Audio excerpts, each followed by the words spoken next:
What up, gamers? Welcome back to Gamers Bay, and today we're going to talk about the World Health Organization's current initiative to label excessive gaming as a mental health disorder.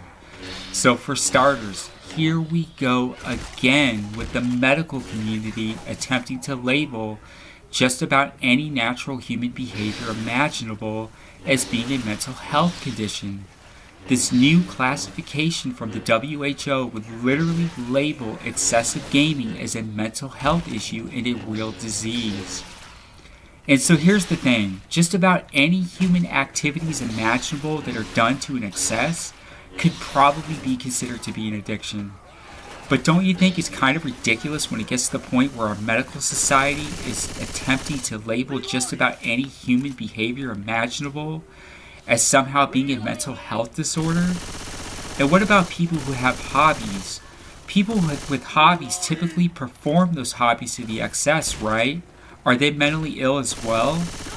Another thing to note here, this new classification from the WHO makes it possible for medical providers to offer addiction treatment programs and bill insurance companies for them as well. So is this some sort of a money grab? Now, at first thought, yeah, I'm sure that there are people who are addicted to gaming, just like there's people who are addicted to drugs, alcohol, gambling, etc. Just look at all the drama that's been swirling around the media regarding issues in the gaming industry with loot boxes and microtransactions. People claim they are addicted to these things, right? As for the WHO's classification, it comes from their beta draft of the 11th version of their international classification for disease. And the disorder is named specifically as gaming disorder. What next? Will they label excessive gum chewing and listening to music as a disease as well? Here's the actual description supplied by the WHO in their current draft. Here it goes. Gaming disorder is characterized by a pattern of persistent or recurrent gaming behavior, including digital gaming or video gaming, which may be online, over the internet, or offline, and manifested by 1. Impaired control over gaming, including the onset, frequency, intensity, duration, and termination or context, and 2.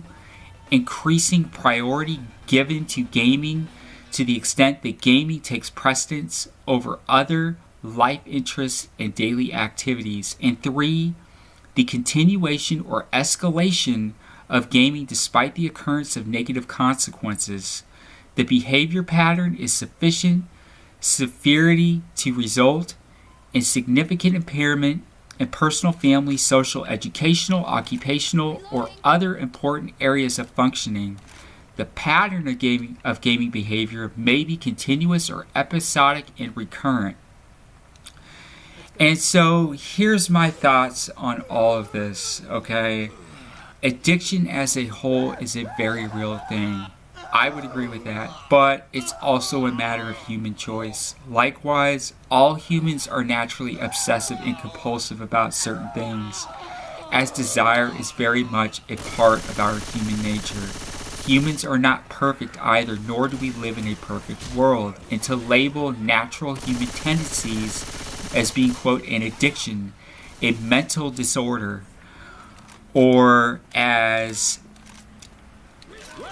being a disease is beyond ridiculous. While I would agree that addictions of any kind are a real thing, they're still a matter of choice. But people choose to do things to the excess on their own free will. There's just no denying this, okay? There really isn't. If we were to look at the scenario where people claim they're addicted to things like microtransactions and gaming and so forth, they're often blaming the industry itself rather than themselves, okay? They can't control themselves, so now they want to go and blame it on the industry, right?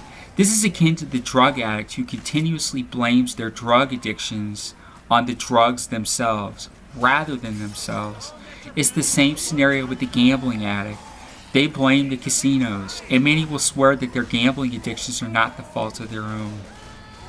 The point here, people are going to do what they like and what they want regardless of anyone else's input or the World Health Organization's classifications.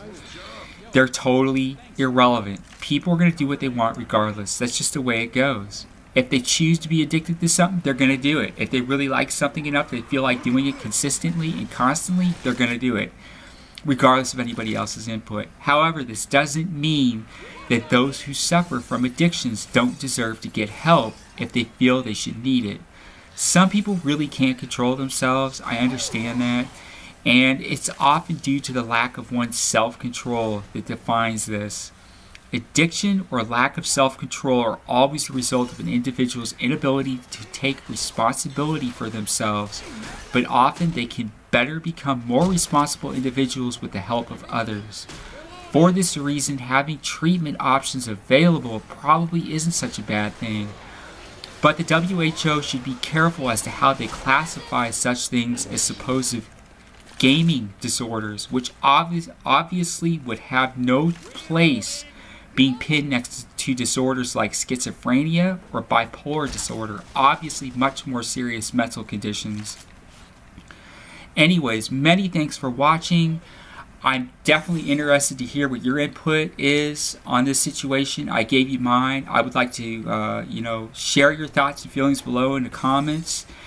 And many thanks for watching. Be sure to like and subscribe to stay up to date with our latest videos. And if you get a chance, do check out GamersBay's official brand page on Google+, and our gaming community on Google+ as well. There will be links below in the description. And until next time, take care.